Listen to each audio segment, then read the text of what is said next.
Black Abyss terletak di pusat kota pemakaman, digambarkan sebagai area yang sangat gelap. Mereka merasa takut ketika melihat kedalamannya karena tidak bisa melihat bagian dasarnya. Dari kedalaman jurang, mereka dapat mendengar suara menakutkan seolah-olah ada sesuatu hal yang menangis di dalam sana.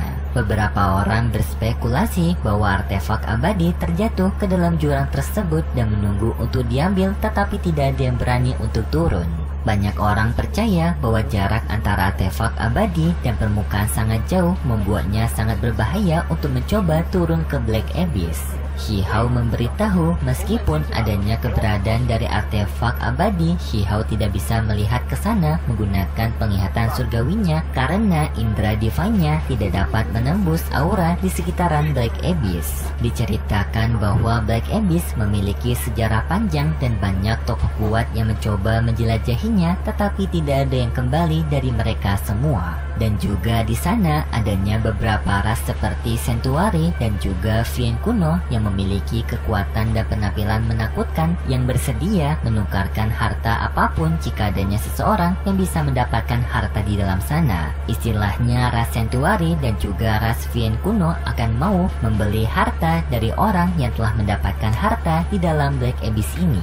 Dan tidak ada orang luar yang berani menyinggung klan-klan tersebut karena ada aura menakutkan di antara mereka. Shihao merasakan sakit pada matanya, menjadi sulit untuk melihat sesuatu karena hukum alam dan kekuatan jurang yang aneh menyakiti dirinya.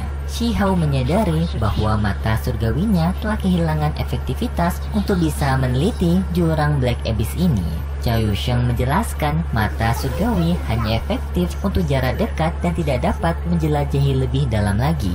Jingyi bertanya seberapa jauh seorang kultivator dapat menjelajah ke bawah, dan kelinci kecil juga tertarik untuk melihat lebih dalam lagi. Cao Yusheng menyatakan bahwa tempat itu berbahaya bagi mereka dan hanya para kultivator alam api divine yang dapat masuk ke dalam sana, yang di sini termasuk Shihao. Shihao merasa penasaran dan dia ingin mengetahui lebih banyak lagi mengenai jurang Black Abyss. Jingyi memperingatkan Shihao untuk tidak turun karena resikonya yang besar, tetapi Shihao merasa ada sesuatu yang menariknya ke sana meskipun hukum alam menghalanginya.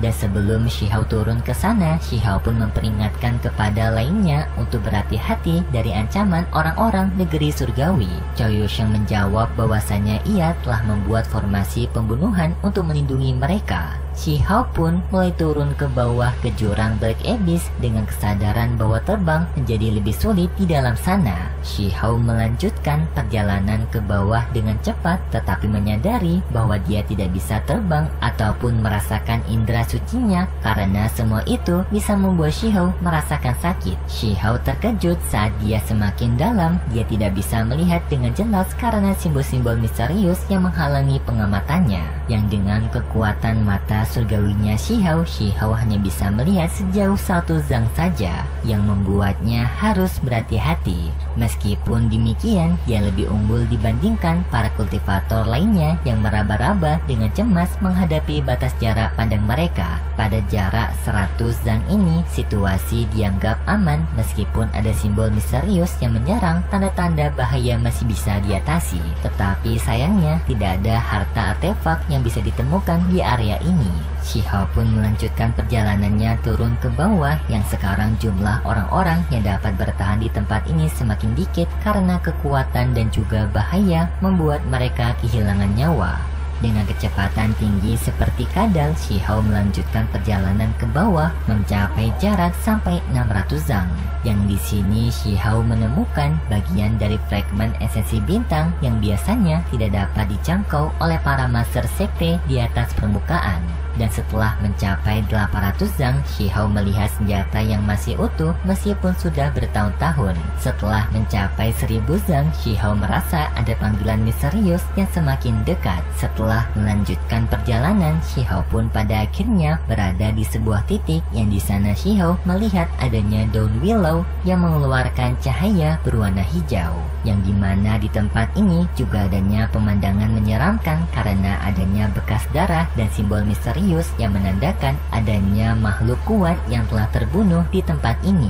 Xiao juga menemukan daun willow kedua dan Xiao pun menyimpan daun willow tersebut. Merasa penasaran, Xiao ingin melanjutkan pencarian untuk menemukan apa yang memanggilnya meskipun ada risiko bahaya di depannya. Dia mempersiapkan diri untuk perlindungan dengan tungkupil saat jurang semakin gelap dan dinding menjadi kasar. Yang untungnya berkat pelindungan dari tungkupil, Xiao bisa melindungi dirinya dari ancaman jurang tersebut. Tetapi sayangnya tungkupil tidak bisa bertahan lama karena serangan tekanan semakin kuat semakin Xiao masuk ke dalam jurang itu lebih dalam lagi. Dan karena menganggap tungkupil tidak akan bisa bertahan lagi dari tekanan ini, Xiao pun mengganti pertahanannya menggunakan armornya.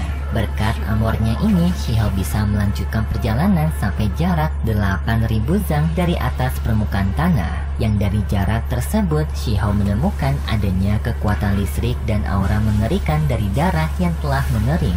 Dan Xiao bisa menyimpulkan bahwasannya kekuatan itu berasal dari Kaisar Guntur yang pernah berada di tempat ini melawan makhluk yang kuat. Yang seketika hal ini membuat Xiao menyadari bahwa tempat ini merupakan medan perang yang menakutkan di era sebelumnya, di mana banyak makhluk kuat terlibat dalam pertarungan sengit meninggalkan simbol dan jejak dinding batu.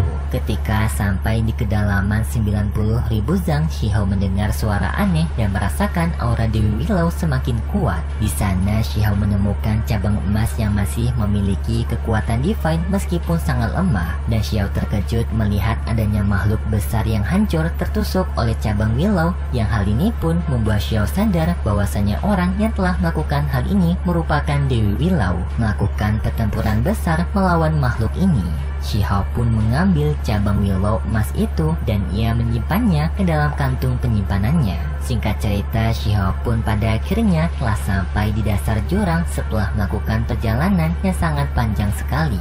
Di dasar jurang itu, ia melihat banyak kerangka dari berbagai makhluk menciptakan suasana menyeramkan seperti negara kematian.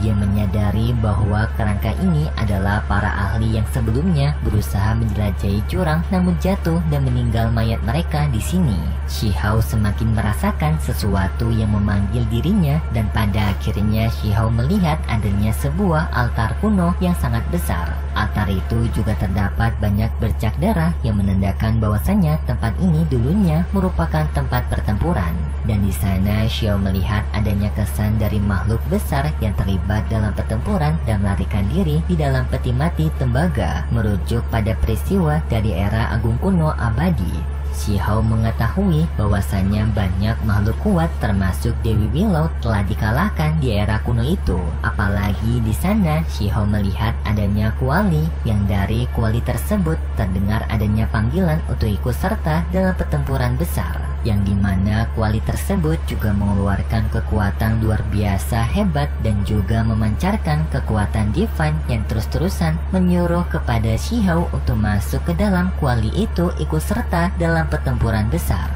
Suara itu terus menggoda Xiao, membuat Xiao hampir terpengaruh oleh suara itu yang untungnya Xiao dapat menahannya.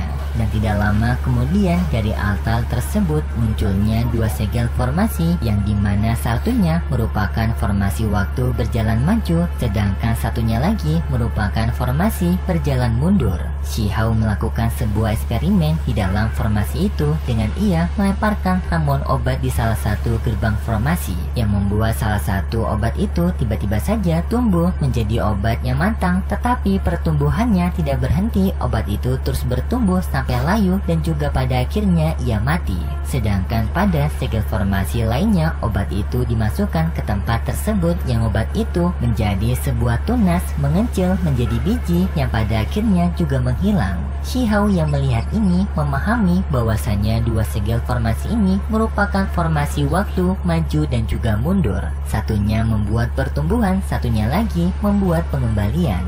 Yang dimana kekuatan seperti ini mirip dengan kekuatan reinkarnasinya Xiao, tetapi dengan kekuatan daya yang lebih kuat daripada teknik reinkarnasinya Xiao.